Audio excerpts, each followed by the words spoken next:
Hey sports fans, Coach Nick here, and welcome to BBallBreakdown.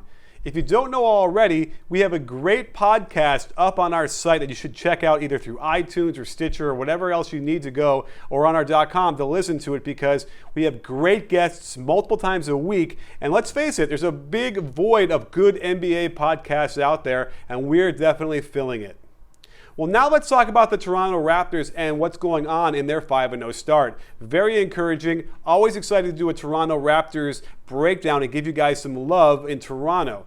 However, I have a couple things that make me a little bit concerned looking at their lineups, considering that they are 5-0. So I don't want to pee on the parade, but I want to point out that there are a couple different lineups that Coach Casey has that are really good, and it does center around DeMarre Carroll playing the power forward. The Toronto Raptors are off to a great start this year. At 5-0, they sit atop the Eastern Conference, and with both their offense and defense in the top 10, they are well on their way to getting into the Eastern Conference Finals conversation. At first glance at their schedule, their first 4 games don't stand out too much, since the Pacers, Celtics, Bucks, and Mavericks are all teams that finished below them last year, and they were simply taking care of business. The feather in their cap is the road win over the Thunder, and this made me raise an eyebrow, wondering if they finally turned a corner. Let's study their lineups to see if this looks like your typical undefeated through 5 games team.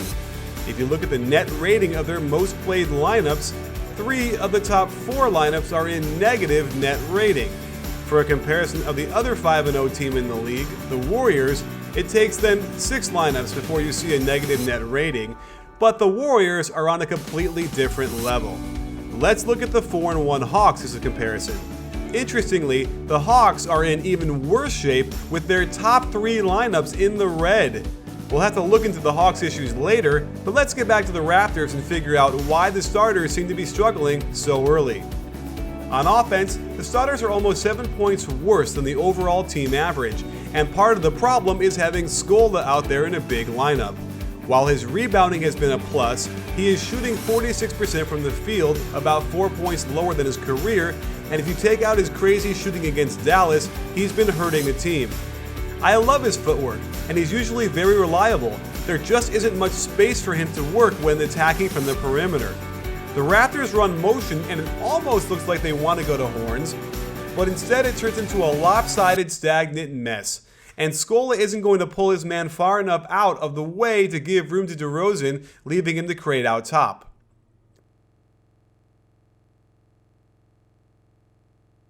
Here's that same set, and I don't mind a double staggered pin down for a shot, but why have Valanciunas at the high post unable to battle for a rebound? Again, they seem to like to run this set with the starters, and you can't really argue with the shot. I imagine these shots will start falling a bit more in the future. They run some pistol action with the inside ball screen by Scola, and his pop wasn't drawing his man out to the free throw line, slowing the penetration till Robertson could contest. And the Raptors will have to be aware that in transition, both Valanciunas and Scola will gravitate towards the rim, making it impossible for DeRozan and Lowry to attack if they have an opening. Now, let's look at the starting lineup's defense and why it's 9 points worse than their team average. While Valanciunas has a reputation for being pretty good at rim protection, during this young season, he's been the culprit for a lot of the starters' issues on defense. He certainly isn't quick enough to be an effective rotator up to a shooter in the lane, nor can he move laterally well enough to stop cutters that have slipped to the hoop. Players have been able to finish close shots that he challenges, and it's a problem that doesn't appear that it can be easily solved. If he has to guard a mobile center, smart teams like the Celtics can pick on him with lateral cuts and screens where he'll hopelessly trail. And if they involve him in the pick and roll, teams can feast on open shots like this all day. One of his biggest issues is that he doesn't get his hand up on the shot. At least do that and hope he misses. When he can't get his big body connected to his man, he can also be ineffective when trying to stop putbacks. He doesn't have a great second bounce into the air to block these kind of shots. Their second most played lineup, while much better defensively, is even more challenged on offense, and their net rating is virtually the same as the starters. It's clear this lineup is designed to feature DeMar DeRozan as a dominant scoring threat, but I would argue that's not really where he's best. They like to spread the floor and open up opportunities, but Biyombo's men will never stray far from the hoop, and these are difficult finishes for anyone. If they want to use Biyombo to pin down for him, they run the risk of his man simply doubling DeRozan and forcing turnovers. And if they want a ball screen with Biyombo, it also makes it very difficult since defenses will ignore him in order to put pressure on the ball. Here, the Raptors run a little motion into horns and try to get Corey Joseph to be the secondary threat. This is also not really Joseph's strength at all. Any lineup with Biyombo is going to see a lot less room to penetrate, so expect their offense to suffer. And while DeRozan can operate in isolation down by the post, it's not a winning formula for them. Well, sports fans, if you want to watch the rest of this great breakdown, and trust me, you're going to want to see the rest of it, you got to take one little click for free, no charge, over to our website to watch it.